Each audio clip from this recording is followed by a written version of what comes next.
രോഗാവസ്ഥ കാരണം സംസ്ഥാന സ്കൂൾ കലോത്സവത്തിൽ പങ്കെടുക്കാൻ കഴിയാത്ത ഒരു കുട്ടിക്ക് വീഡിയോ കോൺഫറൻസിലൂടെ കലോത്സവത്തിൽ പങ്കെടുക്കാൻ അവസരമൊരുക്കിയിരുന്നു സർക്കാർ.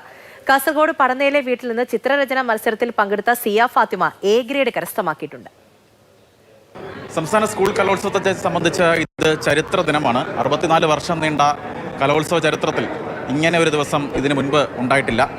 ഒരു കുട്ടി, ഒരു വിദ്യാർത്ഥി ആദ്യമായി ഓൺലൈൻ വഴി വീട്ടിലിരുന്ന് മത്സരിച്ചു എന്നതാണ് ഈ ദിവസത്തെ ഏറ്റവും വലിയ പ്രത്യേകത.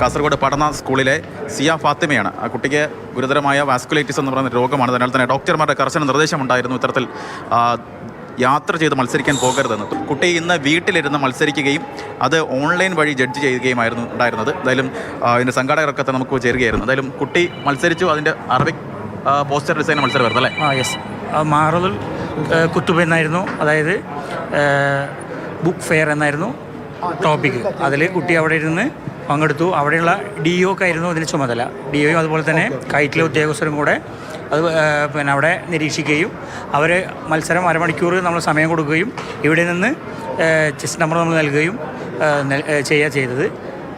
ഈ വരച്ചതിന് ശേഷം പടം എങ്ങനെയാണ്? വരച്ചതിന് ശേഷം ആ പടം അവർ സ്കാൻ ചെയ്ത് PDF രൂപത്തിൽ നമുക്ക് അയച്ചു തന്നു. നമ്മളതിനെ A3 പ്രിൻ്റ് എടുത്ത് ജഡ്ജസിന് കൈമാറി. അതായത് അവിടെ ഏറ്റവും വലിയ ആഗ്രഹമായിരുന്നു ഈ സ്റ്റേറ്റിൽ പങ്കെടുക്കുക എന്നത്. അപ്പം നമ്മൾ വിദ്യാഭ്യാസ മന്ത്രിക്ക് ഒരു വാട്സപ്പ് മെസ്സേജ് അയച്ച് അവൾ തന്നെ പിന്നെ കൂടുതൽ ഹെൽപ്പ് ചെയ്ത അവരുടെ ടീച്ചേഴ്സും അവിടെ നേരിട്ട് പോയി കണ്ട് കാര്യങ്ങൾ പറഞ്ഞു. സിയ കുറച്ച് നാളുകളായി ഒരു രോഗാവസ്ഥയുമായി ബന്ധപ്പെട്ട് ചികിത്സയിൽ തുടരുകയാണ്. അതുകൊണ്ട് തന്നെയാണ് കുട്ടിക്ക് നേരിട്ട് തൃശ്ശൂരിൽ നടക്കുന്ന സംസ്ഥാന കലോത്സവത്തിൽ പങ്കെടുക്കാൻ സാധിക്കാതിരുന്നത്. പിന്നീട് വിദ്യാഭ്യാസ വകുപ്പിൻ്റെ ഇടപെടലിൻ്റെ ഭാഗമായാണ് ഇപ്പോൾ സിയ ഓൺലൈനായി ഈ രീതിയിൽ അറബിക് പോസ്റ്റർ ഡിസൈൻ മത്സരത്തിൽ പങ്കെടുക്കുന്നത്. ഷാജു ചന്ദ്രപ്പുരയ്ക്കൊപ്പം സാരംഗ് സുരേഷ്, മാതൃഭൂമി ന്യൂസ്, കാസർഗോഡ്.